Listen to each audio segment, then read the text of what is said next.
Alright, hello, citizens of the Nigelverse.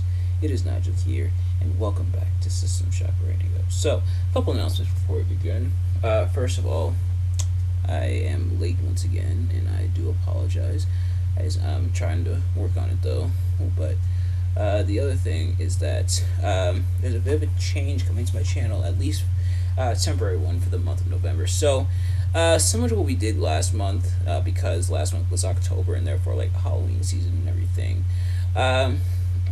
We're gonna do something similar this month. So because it's November, it's one of my favorite times of the year. Besides something that we'll get into in a little while, but it's also Survivor Series season. So my wrestling reviews are going to be based on previous Survivor Series matches, starting with the Survivor Series match from 2005. That match was actually recommended to me by my friend Steve. Go check him out at Plax TV.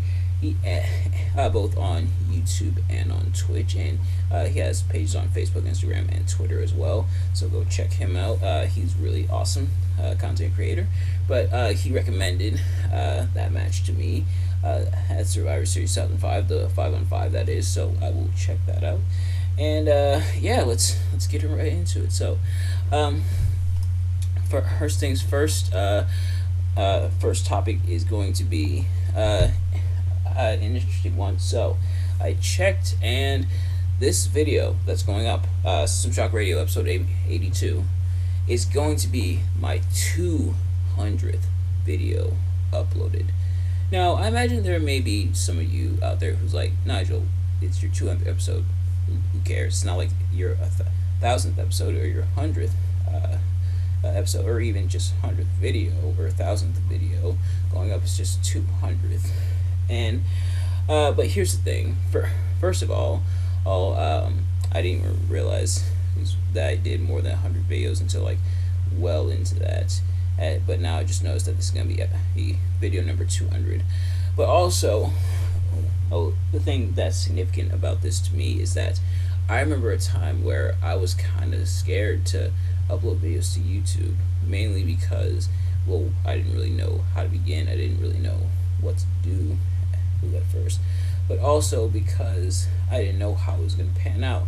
I didn't know whether it was going to turn out good or turn out bad, but I'm happy to say that it's turned out really good and that I've had a lot of fun and everything. So, I love doing like YouTube videos and stuff, and sometimes it can be a labor, but it's a labor of love.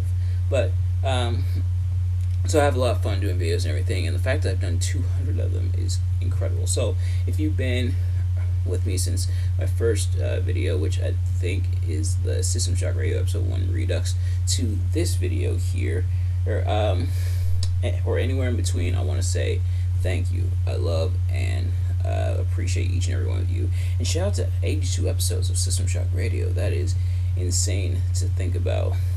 And I am so grateful and so thankful and so blessed to have been able to reach this milestone, but I know it's only going to go up from here. So if you're with me for the ride, thank you, and strap in.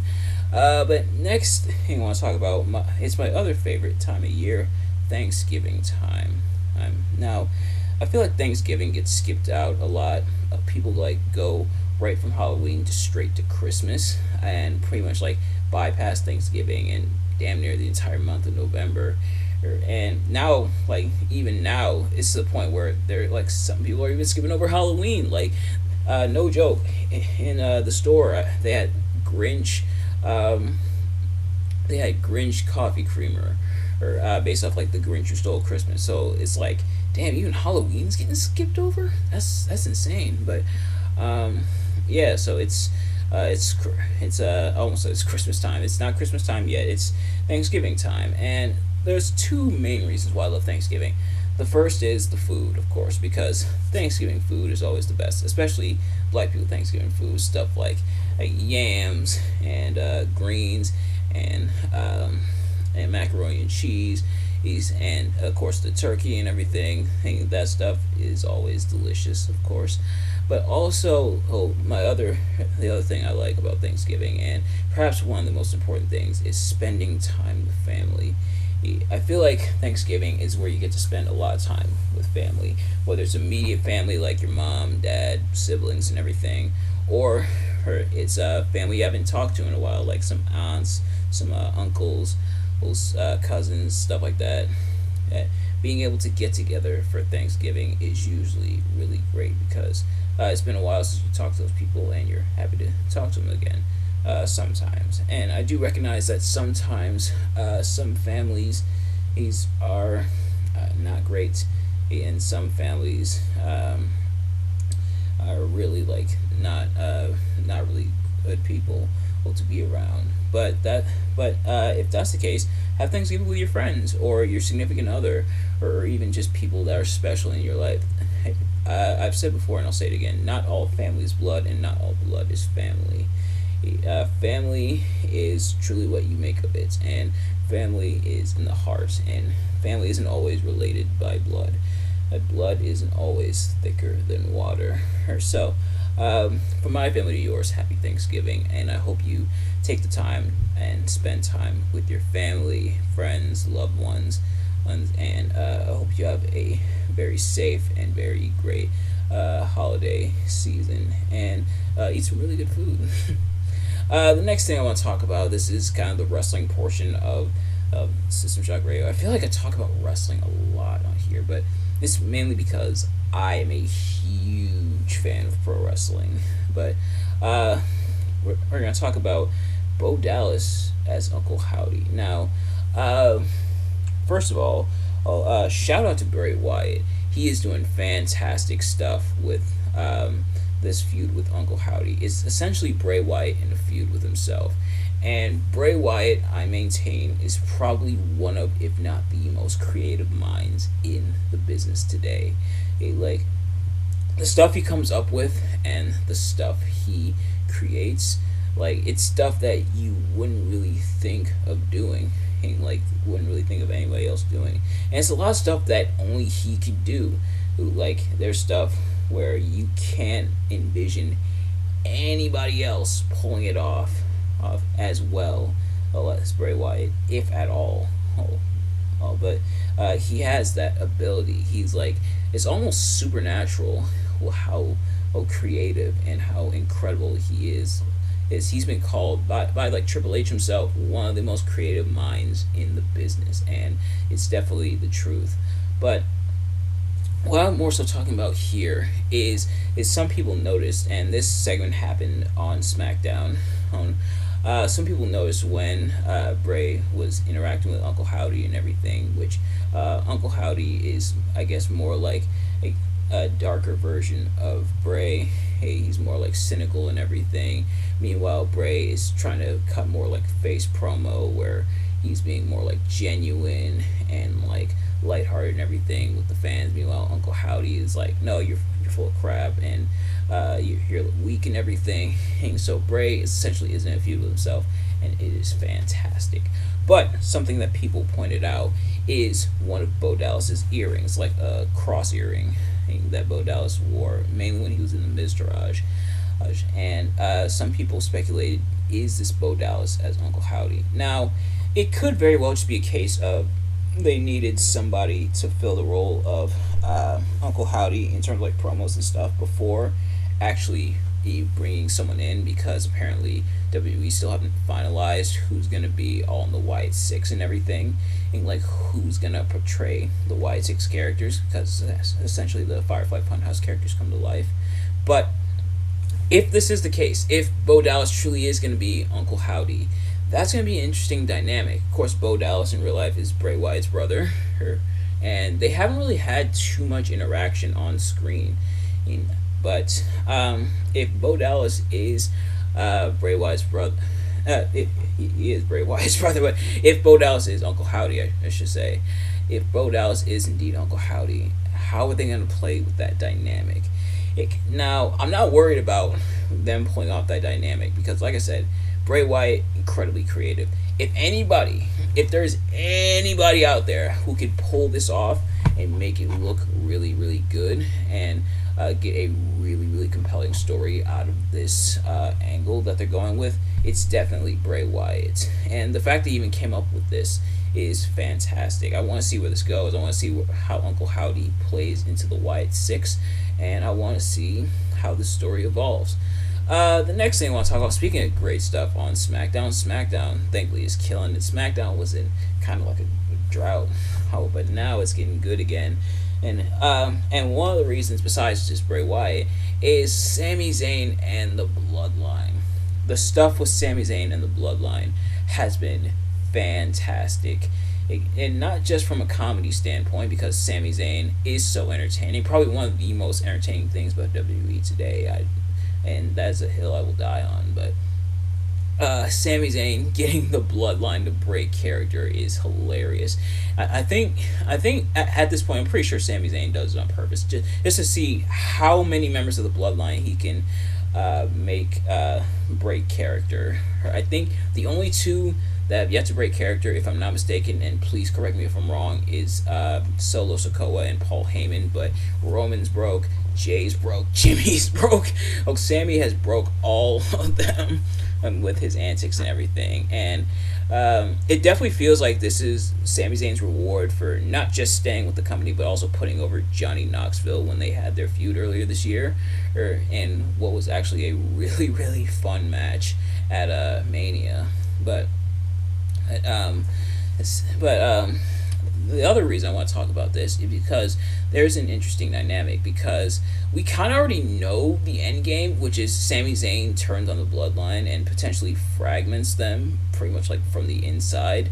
But how is Sami Zayn going to fragment the Bloodline?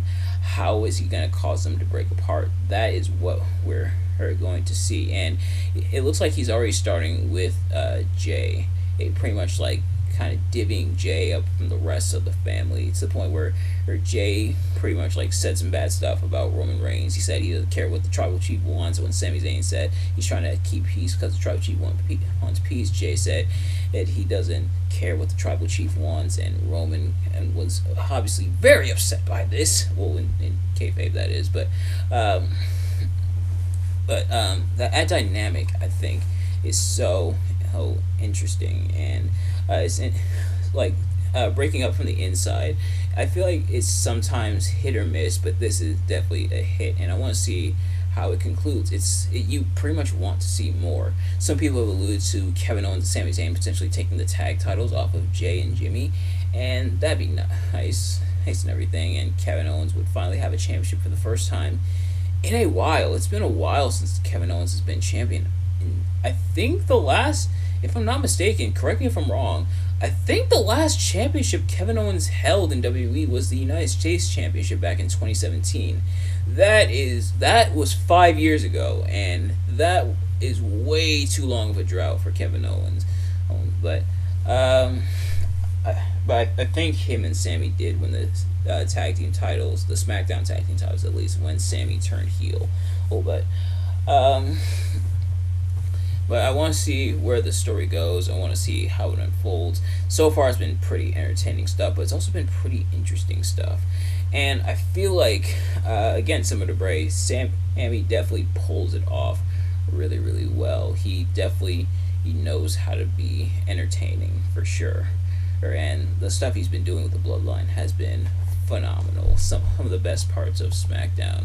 And you definitely get, like, WWE kind of has their cake and eats it too. Sami Zayn's kind of the manipulative, almost manipulative, devious person, but at the same time, he's like the plucky, sympathetic babyface, like the lovable dork type story. WWE's managed to be able to pull off both with the storyline, which I think is really, really cool.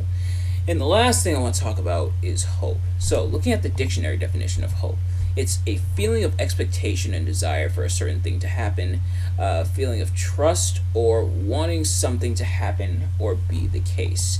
And I will say this about hope.